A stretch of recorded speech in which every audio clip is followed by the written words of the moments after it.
is just a huge honor for me today to be podcast interviewing Trudi Kayser with Life Made to Order Financial. Thanks for coming by the house today. You're welcome. Trudi is making finances fun. Her outgoing and fun-spirited nature is what made her clients love most about her. She enjoys educating her clients first and foremost to empower them to make their own decisions when it comes to finances. A hospitality and sales background, her clients feel at ease and completely taken care of throughout the learning process. Trudi is an expert at connecting people and gathering resources for her clients. As an agency vice president of the Phoenix office of Life Made to Order Financial, Trudi has a proven record of success that is spreading across the nation. She is a sought-after speaker, financial coach, NLP, neuro-linguistic programming practitioner, and a timeline therapist, and loves living her life made to order. And you're actually in the office building that Office Evolution is in, who we podcasted the owner of that business, Kyle Timmons, on episode 57. Yeah. So tell us about your journey, how you got interested in financial, which I always think is an interesting subject because it's emotional. Yep. Big time emotional. I mean, it's when people, when couples start talking about money, it can often lead to fights and arguments, and people are more analytical about their house and their car and their vacation than they are about their finances. And then you switch to money. Why is it so emotional? Why is it such a difficult subject for humans? You know, there's a huge movement right now with this particular subject. There's lots of books out there right now. I'm reading one right now for the third time called You're a Badass at Making Money. Wow, and I like it. It is awesome, but it talks about how the emotional play comes into why and how we make decisions about money. And I think that's really one of the things that really sets us apart. The name alone, Life Made to Order Financial. I like to call it a little woo-woo sisterhoody. And it's really about the law of attraction and how that works when it comes to money. Because when we're little, we're programmed with money stuff. We're programmed with relationship stuff. We're programmed with love. We're programmed with lack of love. We're programmed with all of these things because when we're born, we come out a clean slate. We don't have any beliefs or limits or anything like that. I thought we were born with original sin. We're born with, well, that could be the case. But they've been studying it, and things are different nowadays. So we're born a clean slate. We don't come out thinking, oh, well, I can't make as much money as I want to. And I think one of my favorite sayings is from T. Harv Eker, and he said, if an oak tree, one of those big, tall, huge oak trees in California had the emotion and the mindset that humans have, they would only grow to be 10 feet tall. Because we limit ourselves. And we limit ourselves when it comes to money, when it comes to relationships, when it comes to love, everything. And it's because we have the power of choice. We have emotions involved in us. You wouldn't take a squirrel, a squirrel, when he's gathering nuts for the summer, and go, well, I'm probably not going to gather this many nuts this summer because I just don't feel like I deserve it. You would never hear a squirrel say that. Well, squirrels don't talk. But you would never, ever have an animal. They go by their instincts alone, and they don't have any emotion connected to it. It's 2 or 3 things that they focus on in life. And we all have emotion connected to money, especially money. And so one of the great things that I love doing is working with my clients' emotions first. Because if we make decisions, and I teach them how to make decisions about money, and they don't learn how to disconnect a little bit emotionally from their money, like Warren Buffett does, then they're probably not going to stick with their plans. You know, one of the axioms that I've always noticed the most is a fool and their money will soon be parted. Yep. I think, do you believe that one of the big errors that only rich people can save, yet when you look at people who retire and go into 65 fully vested retirement, a lot of them are just school teachers. Yep. But they live below their means. And that is exactly what I teach people. It's not how much money you earn. It's not how much money you even save. It really boils down to the habit of saving and creating that habit when people are small and little, when little people, you know, kids. And I love, love, love working with parents that are willing to let me talk with their children as well. One of the things that got me involved in this company, in this industry, was not like I wasn't a little girl going, oh, I want to be in financial services when I grow up. It was never, I wanted to be a model. I wanted to be a movie star. And although I have the looks for it, I didn't have the self-esteem for it, right? Because once again, I was programmed. You're not good enough. This. I never can live up to my parents' expectations and all this stuff. So one of the things that got me really on fire about this company and about what I do is I was always complaining about, you know, well, the government does this and this is why we're not making it financially and because I was born and raised in a poor family. I mean, poor. My mom made me culottes to wear. Remember culottes? Whereabouts were you born and raised? Paris, Texas. Paris, Texas. Yes. Well, and it was That's right the out. richest county in the world. Richest county. That's twice as rich as Beverly Hills. Right. A lot of people go there to retire, but you know, I was born with this mentality that, you know, money doesn't grow on trees. We can't afford that, and that's all I heard growing up. So guess what I took into my adulthood? I took all those beliefs. We can't afford that. I felt guilty for spending money. There's all these things that go on in our head about money. And we complain about it. We complain about how the government's doing. We want to blame. When I first got here, you were talking about blaming Hollywood and blaming this and blame. I think the real problem in our society is that we haven't learned to stand up and take responsibility for our own actions or our own inactions. And a lot of people aren't retiring properly or the way they really want to retire because they haven't done what they need to do to get there. Can't tell you how many times I sat down with people who are 63 years old going, what can you do for me? I got nothing. I got to give you two examples that drive me nuts. Just recently, I heard this man explode because they're going to hold her daughter back from the 3rd grade because she can't read.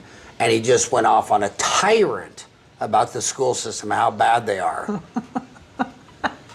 Really?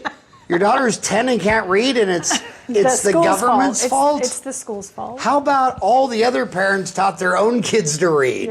Yeah. And it never even dawned on them. And then so many people talk about how if welfare was higher and they had more money, it would hold the families together. Really? It has nothing to do with that. So you're saying during the Great Depression, everyone got divorced? Right, and you're saying that what baffles me too is if you look at pictures of the Great Depression, they're standing in the lines to get cheese. That's what I always think anyway. They're standing in line to get their cheese blocks because that's all they need to eat. It's kind of an odd thing to say. Anyway, but they have their top hats on. They're fully suited with a tie and shirt and nice shoes and an overcoat. They're dressed nice still. Things have changed so much. And how many times you heard that it's poverty that causes crime and gun violence and the broken family? Yeah, it's all how about reverse? How about the broken family causes leads the poverty to and it's true, and it's I know there's a big movement going on right now to change mindsets and to change this and this whole self-development thing's going on and all this stuff is happening. But one of the things that really struck me was I just couldn't blame anymore. And I wanted to do something that would help, not just my generation, but make a ripple effect and help other generations down the line. And all I heard and I heard it from myself. Can't afford that. I really shouldn't be spending this money. I'm never going to make it. I might as well not even save for retirement because I'm too old. I came from this type of background, poverty background, so I'm never going to amount to anything. Blah, blah, blah, blah, blah. And it's all this negative self-talk. And when I found this company, at the time I was like, oh, this is kind of cool. It's by accident. I don't believe in any accidents anymore. It was 5 years ago. I was coming from I was working in the beer industry. I worked for Coors Light in San Diego, and I found that Coors Light and Miller Lite had to merge on a corporate level. And to compete with Anheuser-Busch, because Anheuser-Busch was just getting so big. And so this was on the corporate level. I worked for a distributorship in San Diego. It was trickling down, and they even told us, hey, we're gonna be switching over. Mesa and Crest are gonna join as one, and we're gonna kick Anheuser-Busch's ass. That's what we're gonna do. All right, well, let's do this, And so we did, and next thing you know, 200 of us lost our jobs. And they did. They went and kicked Anheuser-Busch's butt, but a bunch of us had to pay the price. And at that point, I just went, I'm depending on jobs. I'm depending on corporations. I'm depending on all these. I'm depending on the government. I'm depending on all this stuff to take care of me. When am I going to step up to the plate? And I did. And so I went, and I had a little background about me. I just celebrated 10 years of sobriety. Nice. I know. Well, I don't say that to impress you, but to impress. Is that why you worked for Anheuser-Busch? It could be. Or Coors? I had my best 2 years. The last 2 years I quit. Because you can actually sell stuff, turns out, when you're not drunk, right? So I went. Was it hard to sell beer when you were fighting sobriety? No, it was not. I was an inside. Or was that not your drug of choice? I was an inside sales rep, and so it was really simple for me to not go to the bars. I had a plush office. I worked on the phone, and it was cool. It was all good, and I had made a choice. I wasn't going back. I was pretty stubborn about that, and so I knew that something had to change in my life to get there. And so when we got laid off, I was like, oh, I just thought for sure they were going to keep me because I was so good at what I did.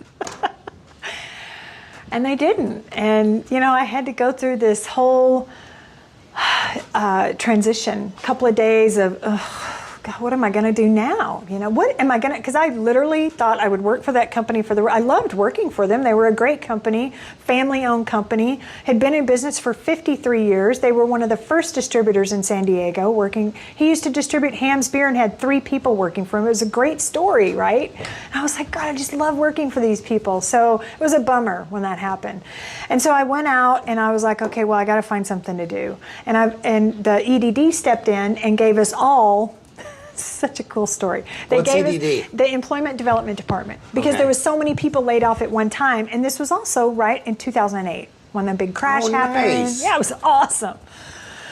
And no, I'm sorry, it was in 2009, so it was a year after the crash happened. And at that point, I was a year sober, and I said, well, what am I going to do? So the EDD department came in. They gave all of us a $4,800 certificate to go back to school and be pushed out back into, but we had to take these tests in order to make sure that they were paying for us to go back to work. And so I went in and I took the test, and it came out 97% psychologist. And I was like, well, ain't no $4,800 going to get me a psychology degree. And at my age, that's not going to work. And the lady said, well, why don't you just scroll down and see what's down there? And I said, okay. So I scrolled down, and there was a drug and alcohol counselor. And I go, well, that might work. So here's the deal. I got my GED the first year I was sober. So I didn't graduate high school. I never went to college. So all of this in my mind is happening at the same time. So psychologist was like, and then drug and alcohol counselor was like, well, yeah, I could probably do that, because I helped people get sober anyway at that point, And so I said, yeah, I'll do that. So I went to UCSD certificate program for drug and alcohol counseling. Halfway through the program, I had to start on the advanced end because I didn't have much time left to get my certificate and start working again. And I was a part-time bartender as well. So that paid off my bills, it helped me, and I worked at a Veteran of Foreign War in Poway, California. So, it wasn't like a real bar. They closed at 10 o'clock at night, and I figured that's safe for me to work at. I was always open and honest with everyone about my issues, my previous issues or whatnot, and it never did stop. Well, let me buy you a drink. No. I spent many a day in the cooler screaming and praying. But the point is that I got to UCSD and I got halfway through that program, And I realized that I was only going to make $16 an hour without a degree, without a bachelor's degree, without a master's degree. There was nothing else I could do. And in order to get qualified to take the KDAC test, you had to go through a 2,500 hour internship. Free work for 2,500 hours. And I was like, I do not want to be a bartender forever. I don't want to go through this. And I was sitting in a code and ethics class on a Saturday afternoon, and I'm a bartender. And I went, I don't think this is going to work. This just doesn't feel right. And at lunch break, I went to the teacher and I said, you can send the rest of that money back. I'm not going to finish this program. And so I went out to my car and I said, God, I really need you right now. I don't know what to do. I don't know what to do. I'm at a loss. I don't want to, I'll listen to you if you just tell me what to do. I swear to God, I'll leave the radio off all the way home. I'll listen to you. And I drove home and nothing. I got nothing. So I slept on it that night, and I got up the next morning, I checked my email. And I had my resume out there on Monster, and I got an email from Farmers Insurance. And they were going to recruit me. And I was like, really? You want me to go to work for Farmers? And I deleted it.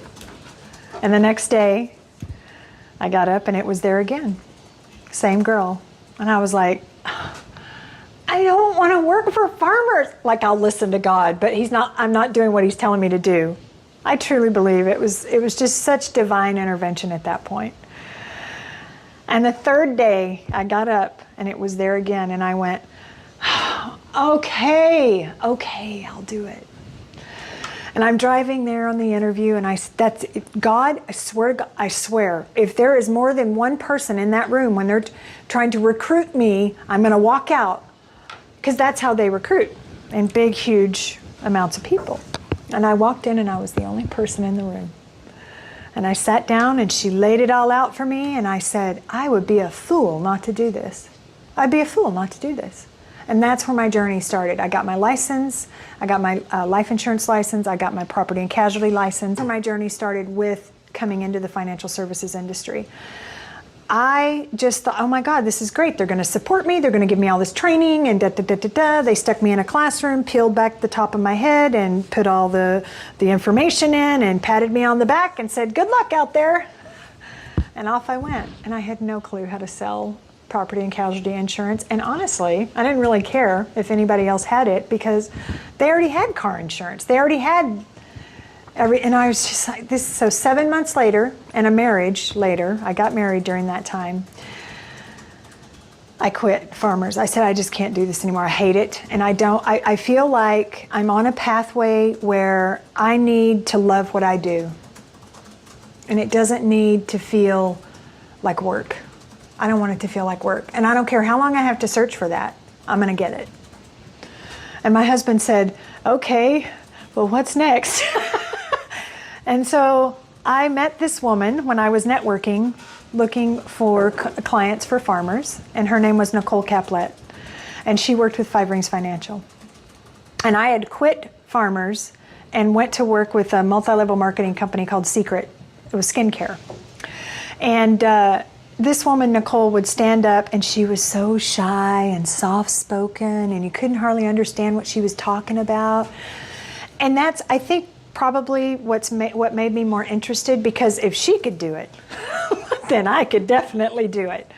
And I think about all the stuff that happened prior to that, me speaking in AA meetings and me speaking in several different formats and talking to people about my story and whatnot. And then leading up to that, I was blaming the government. Once again, I blamed Crest Beverage. I blamed all these people for my situation financially. And she said, yeah, we have these workshops. They're called Money 101. And I was like, oh, the first thing I heard was money, and no, I don't have any, and it's just this taboo subject. It's less talked about than sex or politics. It's ridiculous. So she invited me to this workshop every single month for 8 months. 8 months. And I was still broke all the time. And so finally one day she comes to me and she says, Trudi, listen, the president of our company is going to be there, and it's going to be a big deal, and it would make me look really good if I had butts in the seats. Will you just come? And I said, oh, sure. I'm doing a friend a favor. So I show up. You got to think, I'm broke. I'm working shift to shift in a bartending job. I'm dreaming about all this stuff. I had this dream board on my wall of all these things that I wanted in life, because my husband was a big thinker. And I'm thinking, I don't know how this is going to work. And I'm driving there in my broken down, needed a new motor, sounded like the Jetsons car with the door handles broken off, and I had to roll down the windows to get out. I pulled up in the driveway and I thought to myself, you know, when I get rich, I'm going to hire a shopper, a personal shopper, because I don't like shopping. And I don't know why that popped into my mind. And I walked in and she goes, oh my God, thank you so much for coming today. It's so awesome. She goes, you could sit in the back if you want to. And I go, okay, fine, I'm sitting in the back and you're buying me lunch. And she said, come and meet the president of our company. And I was like, oh God, here we go. And I went up, and as soon as I shook his hand, I was like, oh, he's different. You can feel the good energy coming from him.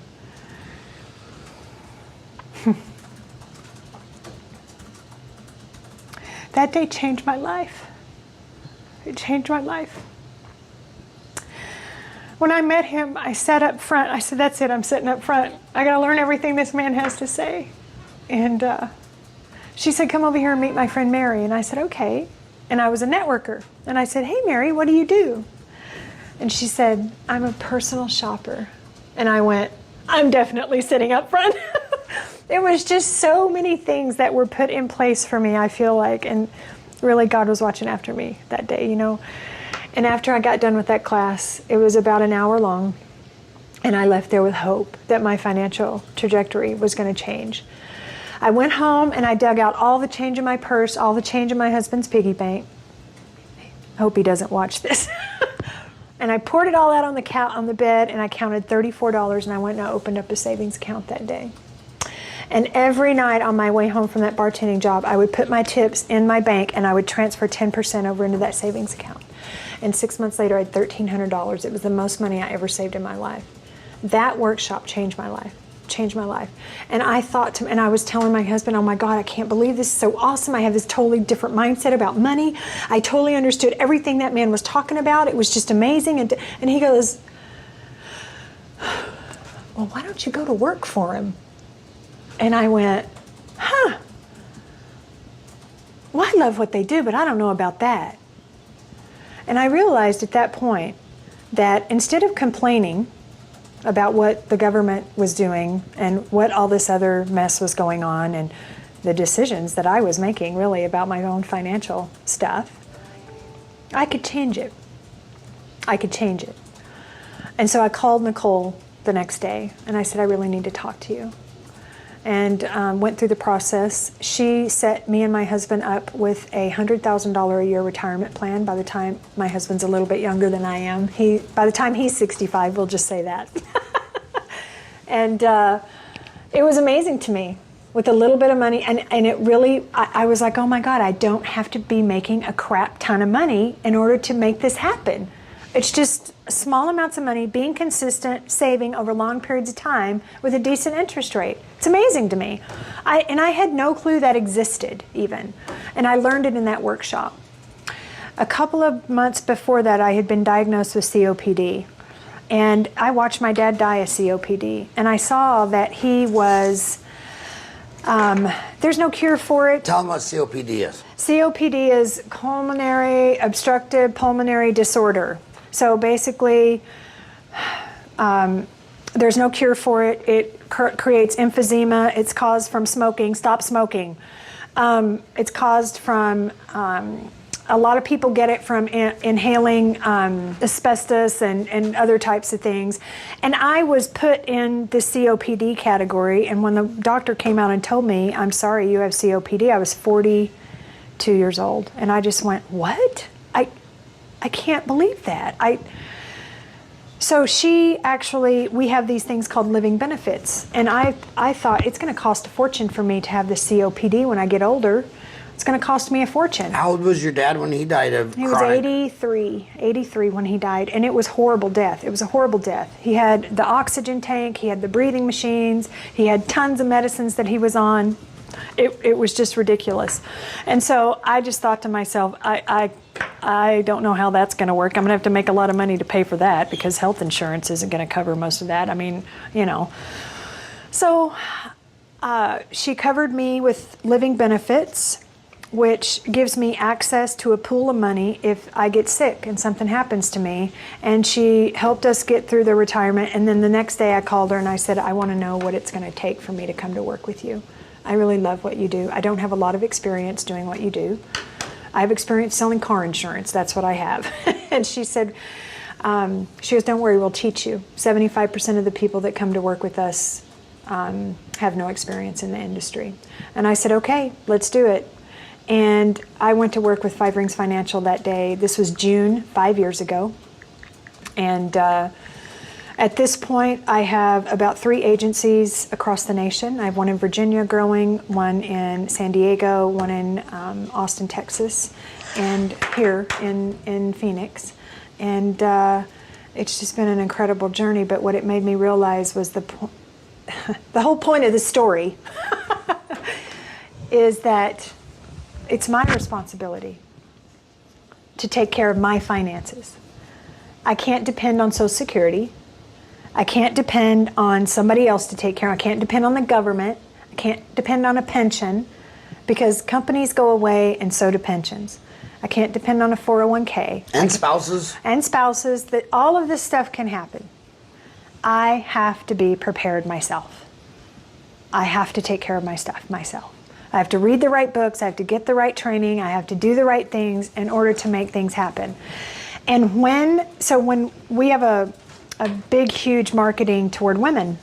Women are the future. Big, huge marketing thing towards women. So we have a couple of events. So we have the Money 101 workshops, and then we have another workshop called Wine, Women, and Wealth. And Wine, Women, and Wealth was developed about 13 years ago in San Diego, California, by a woman who worked with our company. And 62% of our workforce with Five Rings are women. It's pretty amazing. We're in 47 different states across the country now with Wine, Women, and Wealth events and Money 101 events. And we teach people and educate people about how to make their own decisions about money. And Wine, Women, and Wealth was huge for me. I didn't want to go at first because they served wine and all I could picture was women partying. Woo! It was completely different when I got there. I had water. And we learned about the mindset of money. And that's what started me down that path. And I realized that I can't change the government. I didn't want to become part of the government to make a change in things. I didn't want to be city council. I didn't want to get involved in politics in order to change things. But I realized with this program, with this company, and with these educational events, we can change people's mindsets and help people understand, middle-income Americans who have never been taught this, and who Merrill Lynch and A.G. Edwards, bless their hearts, they're great companies, and they work great for millionaires, because they're already millionaires. They already know how to be wealthy. Middle-income Americans have no clue how to be wealthy. Poor people have no idea how to be wealthy. So we focus on those individuals and helping them to get where they need to be financially by our workshops. And that's my story. What a beautiful story. Thank you. I feel like I should clap. Yeah. I should applaud. Well, so you have 2 websites. You have LMTO, Financial. Life Made to Order Financial. Yep. So LMTO Financial, lifemadeorderfinancial.com. And then the other one is Five Rings Financial. What are the 5 rings? I'm thinking of the Olympic rings. You are right on. You are right on course. So Mike Wilk, who's the founder of Five Rings, this is the story that I heard, and it may have been changed to protect the names, but Mike Wilk was a track star in college, and he was hoping, he was an Olympic hopeful, and he loved the Olympics. I got it right. Right, you did. Bam. So he named it originally Olympic Financial. And the rings were in the same order as the Olympics were, and the Olympics found out about him and did not like that. So he changed the name to 5 Rings Financial and created a bridge with the rings. And now we give away awards every year for love, purpose, dedication, and that sort of thing for our individuals that work with us. Can I go to the Wine, Women, and Wealth? No. No men allowed at Wine Women. Can I be like a waiter there? Just a You could be a sommelier if you want to. Well, this is very interesting because, again, a fool and money always part. I mean, it's just amazing. I mean, they'll finally save up $1,000 and then they'll go to Disneyland, or they're just always turning away money. And then when you get to higher incomes, even every friend I know who's a dentist, physician, lawyer, they can't get a normal house. It's got to be a big house. They can't get a Honda, a normal car. They got to get a Lexus or a Benz. They can't go on a normal vacation and go to Prescott and camp. They can't even go to San Diego and just stay on the beach. They have to fly to Hawaii. They have to go to Europe. They can't eat at a chain restaurant like Applebee's. They got to go to Va Benny's or Fleming's.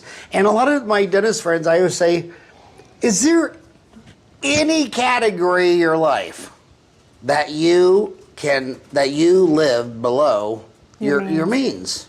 There's not one. It doesn't really exist And then they anymore. seem to attract spouses. Say, "Oh, I'm going to marry a rich dentist, physician, lawyer." So she can't get married with a little bitty quarter rock. She's got to get a 3-carat diamond, and she has to drive a Range. So it's this disease, and I don't know if you're probably too young to remember, but do you remember Keating, Charles Keating, when he crashed? I've heard about that. Yeah, that was below your time. Do you care if I ask your age, or is that No, I don't mind. I'm going to be 48. Okay, 48. Well, where were you living? When were you living 10 years ago? I was living in San Diego. I lived there for 24 years. Yeah. Well, you know the guy who built, you've heard of the Phoenician? Mm-hmm. He was a developer of that. Okay.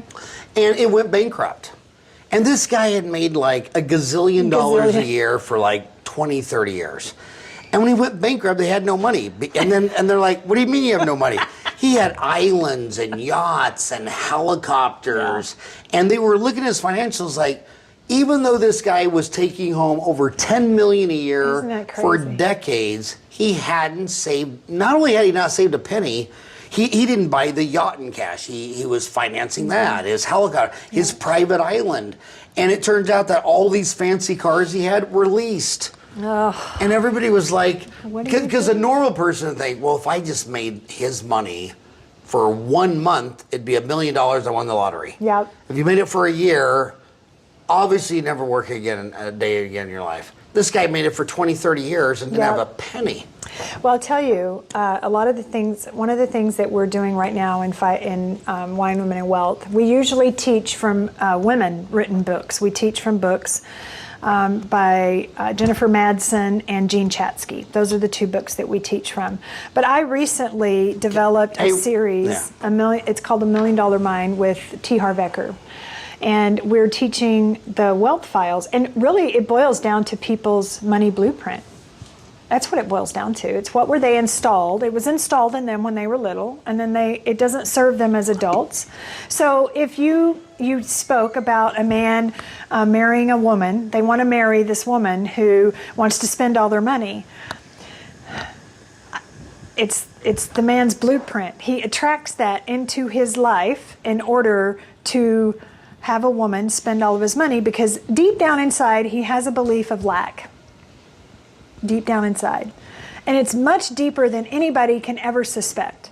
Anything bad that ever happens, we attract into our lives because of a belief, a core belief that we have, or some sort of line of thinking that we have. So you upgrade your money soundtrack and you will upgrade your life, the results in your life. It takes time to do that. Ryan, can you text me the books you recommended? What was the title of that book? The 2 books you're talking about? Oh, the first one is by Jen Sincero.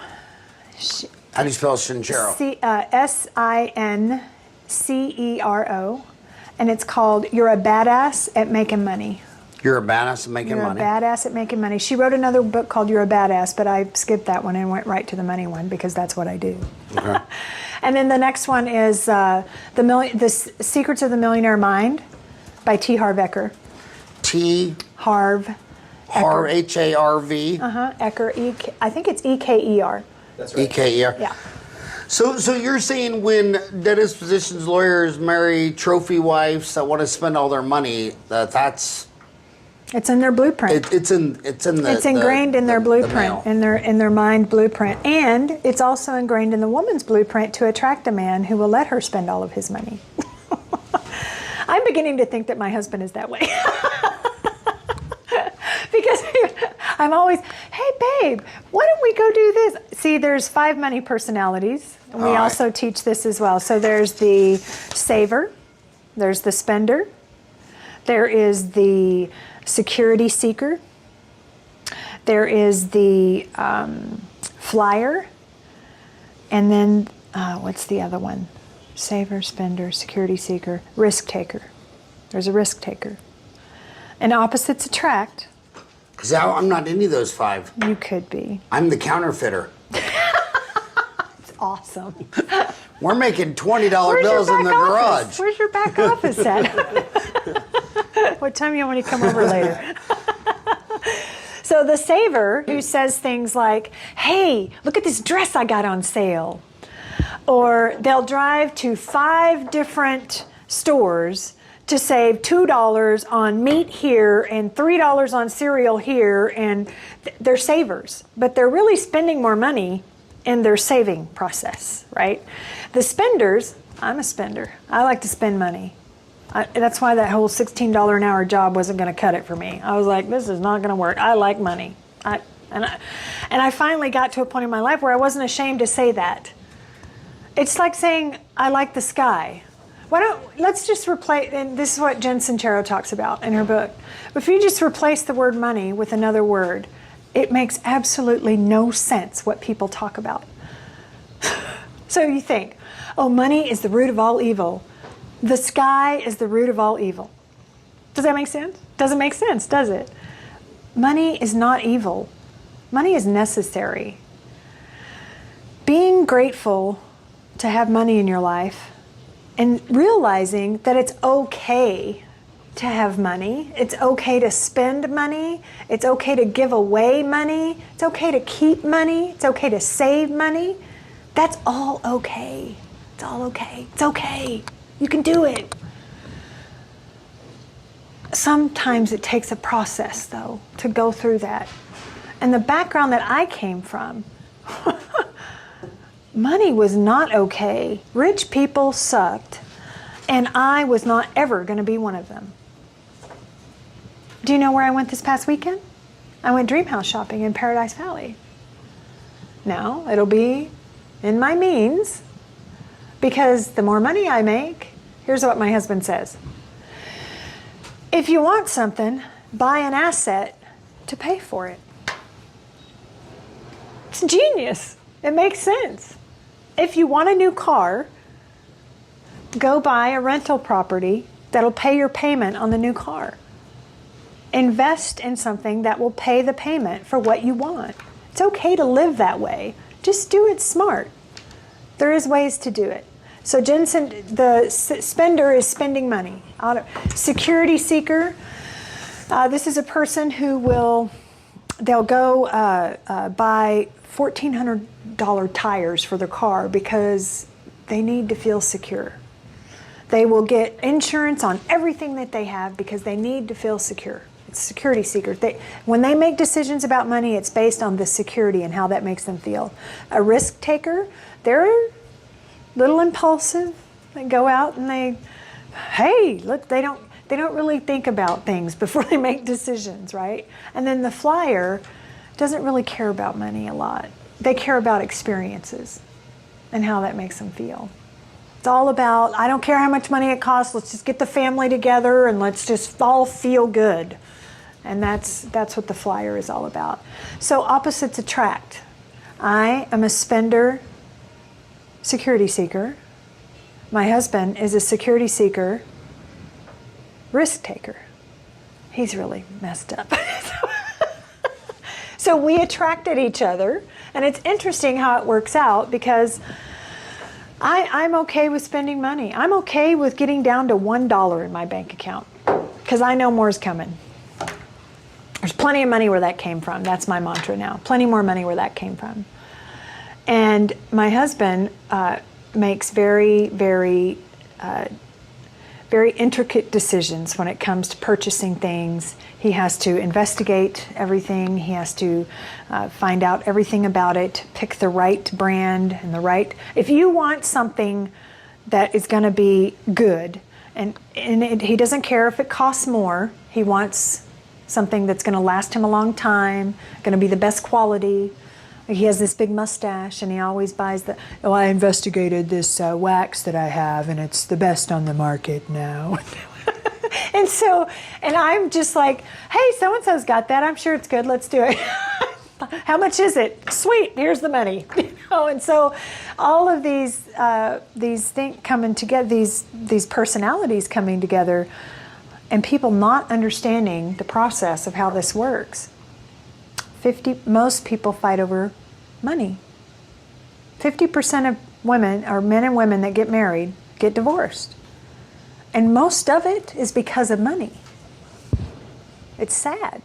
Learning about these things right here can help you understand, oh, well, I know why my husband wants to go to Starbucks instead of make coffee at home, because he's a spender.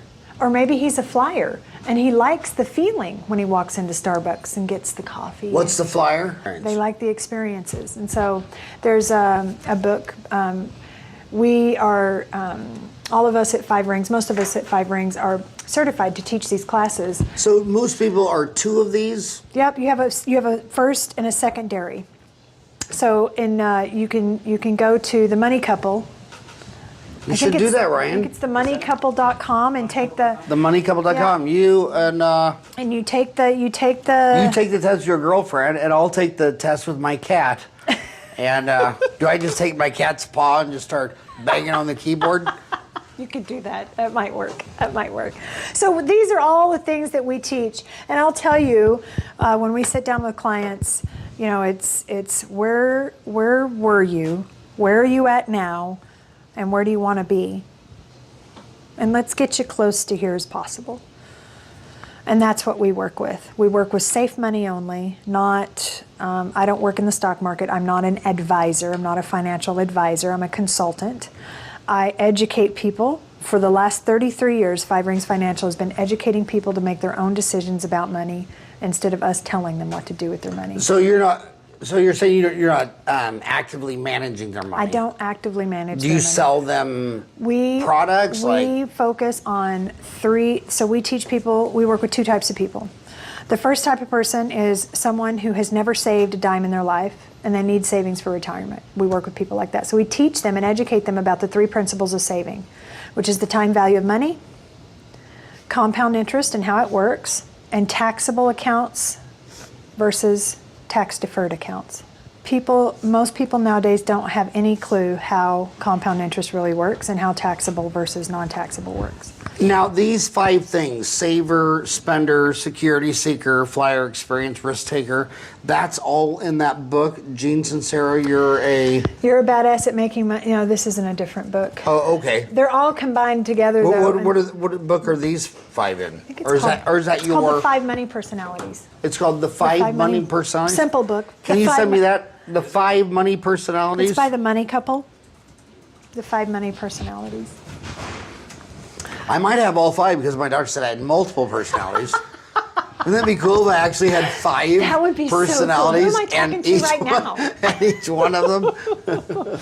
And then the second group of people we work with are the people who have saved some money, but they're scared that they're going to lose it in the stock market, or they're scared they're going to blow it or do whatever. And so we teach those people the 3 things of protection, which is we work with indexed accounts, which goes up when the market goes up and never ever goes down. And then we also work with, teach them about how to protect their income. What is most important to us? Our health. Because if we can't work, we can't produce money unless we've set up some sort of residuals, in which most people I work with haven't. So some of them don't even know what residual income is. It's a big passive income, residual income nowadays, where you can make money while you're sleeping. And so part of that process is teaching them how to protect their income with living benefits and that sort of thing. And then the third one is how to set up one of those programs. Oh, I can tell that you never did work a day in your life. I mean, you are passionate about what you do, and I can't imagine you hitting the snooze alarm in the morning. No, I don't. I have 5, 4, 3, 2, 1, and up I go. I'm out 4:30, 5 o'clock every morning. Dang. And you go to your office at I have been the Chandler? last couple of days. I just moved in there on Tuesday. Or Wednesday. Oh, nice. Wednesday, yeah. And that has been a big, huge dream of mine too, because most of us work out of our home offices, and I would usually go to my clients' homes or whatnot. But I got that office. Yeah, I've been following Kyle around for about a year now, going, when are you going to get an office? Because Phoenix doesn't have a lot of places like Office Evolution. And the concept of being able to go just rent a room and have I don't have to hire a receptionist that has one there already. I don't have to get a coffee maker or any of that, so copy machine or mailboxes or telephones and internet and trash and cable and all this stuff. I don't have to have any of that. It's all included with my rent every month. And I have a freestanding office. It's well, not a freestanding, but it's in the building, and I get to decorate my office the way I want to, and it's quite fun. So how do my homies contact you? they can find me on multiple ways. They can contact me by phone or text or email. My phone number is 858-229-8599. They can contact me on Facebook at I'm very public on Facebook. It's Trudi C. Kayser. I have a very public Facebook. I get a lot of friend requests from weird widowed people, men in particular. And then you can also go, I'm like, really? You think that I'm going to delete? You can also find me on Facebook, Life Made to Order Financial Phoenix. That is my Facebook page. I'm very active on there. And there's a couple of other things that I do here in the Valley. What about email? Email is Trudi, Trudic at 5ringsfinancial.com. What's the C stand for? Oh, that's your middle name. That's my middle name. Christine. Is my Christine. middle. Yes, Trudi Christine. Trudy Christine. Trudy with an I, not a Y. With an I, not a Y. And C for Christine. Yep. Christine or Christina? Christine. Christine At 5 Rings Financial. 5 Rings, remember? And that's the Olympics. So that's a benomic device, remember, financial. And it's spelled And out. you know what I would say about this stuff is I would take it really serious because, like you said, half of marriages fail, and most of them fail over money, substance abuse, and sexual. What do you call that? Indiscretions. Sexual indiscretions, and a lot of the substance abuse is kind of related to their financial lot. I mean, sometimes do you think some people come home and drink a 12-pack because of financial reasons? Heck yeah. That's why I did. I mean, every night I would lay my head down on that pillow and go, well, I guess I'll just work till the day I die and just deal with whatever comes my way. Because but the truth is, you have control over your life. You have control over your thoughts. You have control over everything. You just have to take it. Trudy, the Centers for Disease Control, which is 15,000 employees, most of which have degrees in epidemiology and science stuff, they're saying that when these rural communities, when they lost their manufacturing jobs, that's when the opioid epidemic just spread wildfire. It's kind of like they lost the farm. Mm-hmm. And they didn't know what to do. So they just started getting high. Well, and I'll tell you, the whole mindset of money is a huge, like I said in the beginning, it's a huge movement right now. And being able to prepare yourself for something like that, you think about the story of the bamboo tree. So the bamboo tree, you plant it, and it has to be nurtured every single day, watered. The seed is really, really thick. And when you plant it, it's not going to pop up out of that seed for 5 years. And every day you have to go water it and feed and plant and feed it plant food and do the necessary things to nurture it. But what's happening is the roots are growing all underneath, and it's getting deeper and deeper and deeper, because at that 5th year, when it pops through, it grows some 19 feet in like 8 months or something. It's the craziest thing. And when the wind blows, if it didn't have all those roots to grow it down in that good, strong foundation, it's going to blow over. And is it going to get back up? Probably not. And it's the same thing with our financial piece. You need a strong foundation, and it starts up here. And most financial services people will not work with that. They won't. Right. They just want to work with the logistics. I want to sell you this. I want to set you up with this 401k, and then we're going to do this. And then a year later, most middle-income Americans opt out. Or what happens? We don't die anymore. We live through our chronic illnesses. We live through our critical illnesses. And where do we go for our money? Our 401ks, our retirements, our savings. And I'm going to my children. Exactly. Ryan, well, get ready. What if your children are just as bad off as you are? You know, it's very rare because our kids do what we do. I'm going to do a reverse retirement. I have 4 children. Yep. And when I retire, I'm going to take 25% of each for their incomes. That's awesome. And that's going to be my retirement. That is a fantastic idea. That is a fantastic. You let me know how that works out for you. Let me know how that works out for you. I love what I do. I'm very passionate about what I could talk about it all day long. Just because I could listen to you all day long. I'm very passionate about it, and there's so much to cover. I mean, you know, and we always say that the mind can only endure what the butt can handle. So most butts are 50-minute butts, and most of our classes are about 50 minutes. So we have. And where are your classes at? We have online classes. We do them every 3 to 4 days online, and I will give you the links to those if you want to. There's one link, and you can access all the online when classes. Ryan puts his post on Dentaltown, we put under local business. I wish you'd make a post of all those links. Yeah, definitely. I will. I will. On Tukeetown. Yeah, definitely. I will. And the next thing is then we do one a month here in the Valley in Mesa in person. We do an in-person class. And we have an executive vice president from Five Rings come out and teach it. And I think I'm going to be teaching it every other month now, since I've stepped up to the plate last month and taught it. The executive vice president was sick. And I do teach them. I do lunch and learns and stuff like that. So who's your ideal client? What demographic do you like? Is it widows? Is it married couples? There's several, actually. Who is it? My favorite demographic is working with young people. And the reason I like that is because by young, you mean about 55? Yeah. 55 to 54 and a half? Younger than that. I would say 20s, 30s.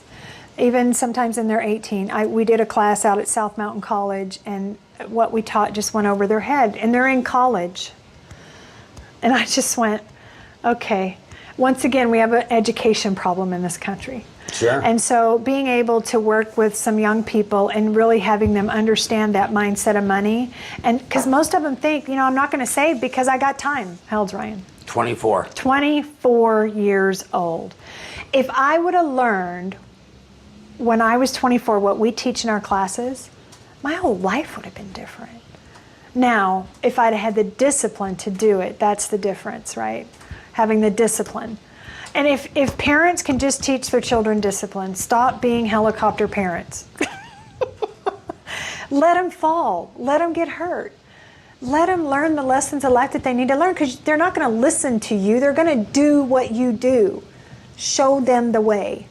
And that's, I think, probably one of the most important things. So we work with young people in their 20s and 30s, teach them how to save money, teach them how to set up their future. Parents that have babies. We have a $1 Million Baby program.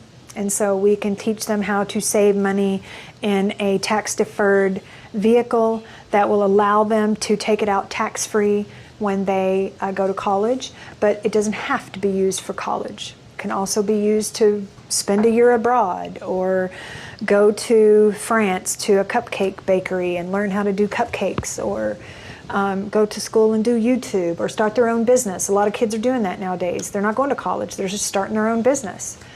So we can teach them how to do that. And then the final part is older adults that have saved some money and they're scared to death of what the stock market's going to do.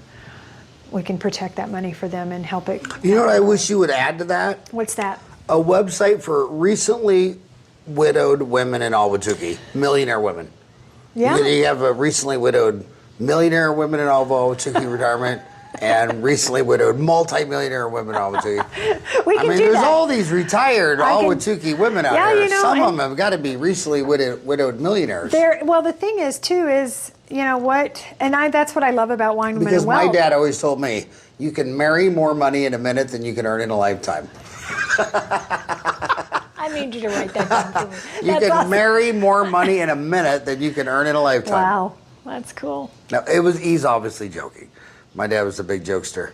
But my gosh, I can't believe we already went an hour. I know.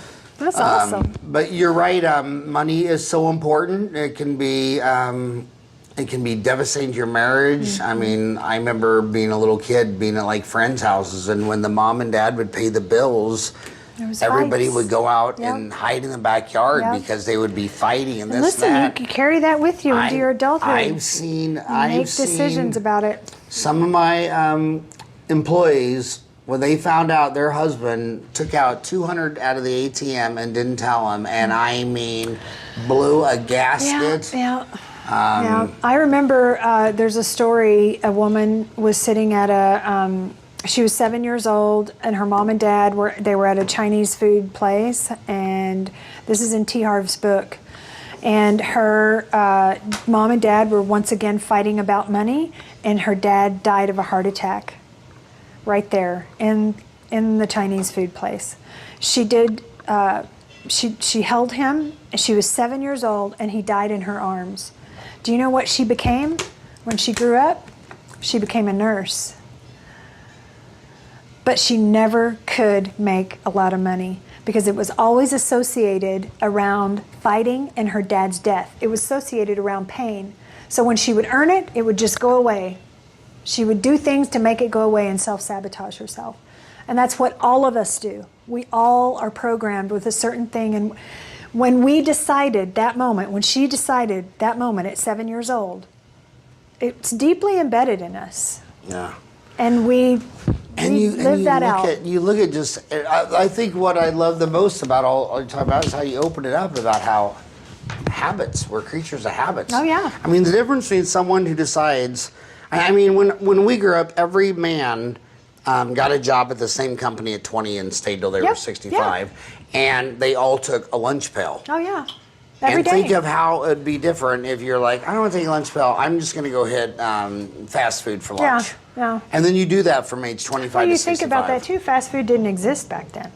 I still make my husband's lunch every day for him. Is that right? Yep. Still But make my that's husband's that's because you want to put crushed glass into the meatloaf. Well, I do right? have a very, Right? very, But very. I mean, but I have a very high life insurance policy. But do you think anybody, what percent of people, kids in Ahwatukee know that if they bought a $5 Starbucks coffee every morning before work from age 20 to 65, I mean, you see them in line. And It's $5 a day. It's $150 a month. It's another $3 for the muffin. Right. Well, it's $5 a day. Here's the deal. $5 a day concept. If you can save $5 a day and get a decent interest rate, so over 40 years, about 10% with the products that I offer, and if you can stick with that, just $5 a day, it's $150 a month to your 65. From 25 to 65, you have $1 million. I know. $1 million. And who will they be mad at? Social Security.